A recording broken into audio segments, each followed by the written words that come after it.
We started harrow combing our spring cereals today. You have to really wait until the plant is robust enough to take the harrow, and of course the winter crops we've been doing, have been established in the autumn, and so they're, got several leaves on them now and they're well rooted, so you can be very aggressive with this harrow.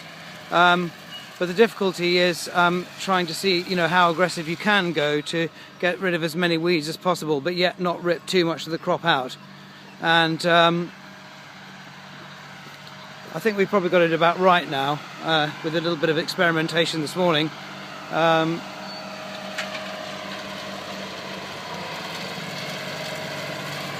This farm's particularly got a lot of black grass, which is why I want to try and get it on early as possible with it, to get the black grass as small a stage as possible, so we've got better chance of ripping it out. And I'll just go to where we haven't done anything and show you the sort of level of weeds we've got in here. But so I've got to get out of the way of my shadow, but you can see that there's black grass here, broadleaf weeds coming up here as well, some chickweed, some ivy leaf speedwell, various other bits and pieces here.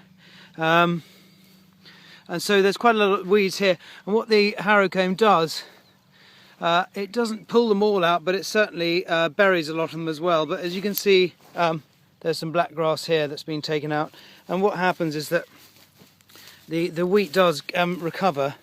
It looks pretty drastic, I have to say, but I'm just going to go back up the field and just show you where we started, to show you the different levels of aggressiveness on the harrow, and showing how we sort of came to the decision to have them this sort of fleet, if you like.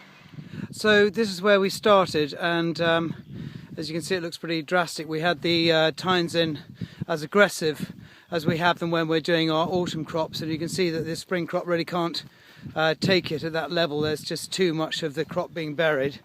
And then when we go across to this bit, we had half the machine. I'll just go down the centre row here. We had half the machine set up slightly less aggressively, and the other half of the machine set up as really as fleet as it would go.